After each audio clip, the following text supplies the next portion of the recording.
Баршаңызға сәлем достар. Бүгінгі сабақ маникюрға керек құрал жабдықтар список жасадым. Сол бойынша обзор жасаймын және өзім қандай фирмамен қолданамын, сол бойынша түсірдім. Видеоның соңына дейін көріңіздер және сұрақ болса комментарийға жазыңыздар. Қараңыздар, ең бірінші бізге пилка керек. Пилканың гриттары бізде әртүрлі болады, бірақ бұл грит 100-180 деген ол натуральный тырнақтарға арналған. Және менің қолданатын фирма ол Galaxy және Mix. Бірақ та тағы да көптеген фирмалар бар. Мысалға, до этого мен OPI мен қолдандым. Қандай пилка түседі маған? Мысалы, Virgin'нің пилкасында қолданған болатын, бірақ ең қатты ұнағаны осы Galaxy фирмасы маған ұнады. Және келесі видеоларда мен сіздерге түр-түрлерін көрсететін боламын.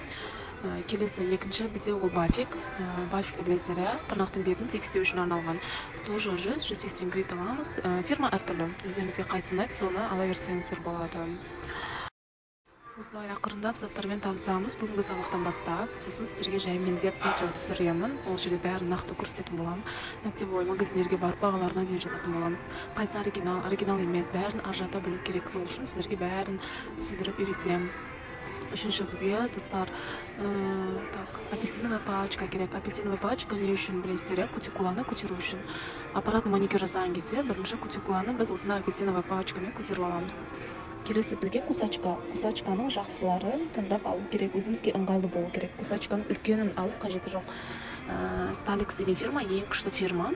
Мен өзім Stalexпен қолданамын. Жалпы мен ғана емес, бүкіл мастерлардың қолданатын фирмасы Stalex. Осы фирманы қолдансаңыздар болады. Келесі бізде ол пушер. Пушер ол кусачкамен бірге жүретін құрал.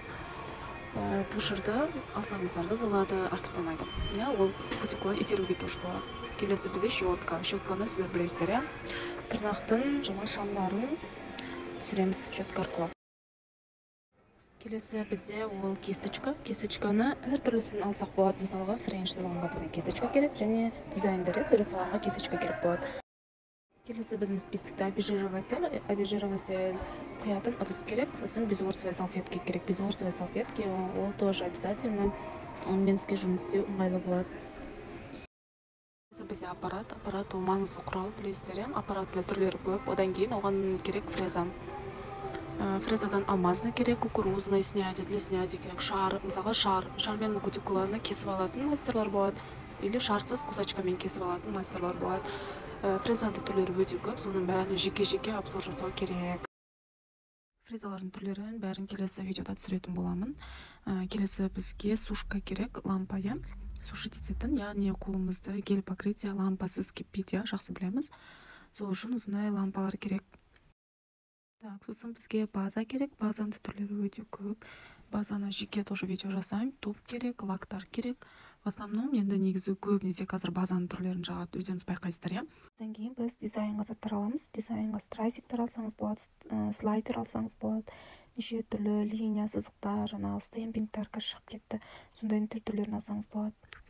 Бізге простой лак керек. Простой лак ол в основном емдейтін лактар бар, жаңа пластинаға жағатын, потом витаминдармен арналған лактар бар. Сонда обычный лактар және қызыл, нюд, кішкене светлый лактар алып қойсаңыз болады. И қосымша масло аламыз, и крем аламыз. Масло для кутикулы и крем.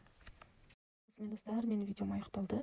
Барлықтарыңызға рахмет. Соңына дейін көргендеріңізге. Сұрақтарыңыз болса комментарийға жазыңыздар. Және алда тағы да көптеген видеолар түсіретін боламын. Сол үшін маған тіркеліңіздер.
осымен менің видеом бүгінгі аяқталды.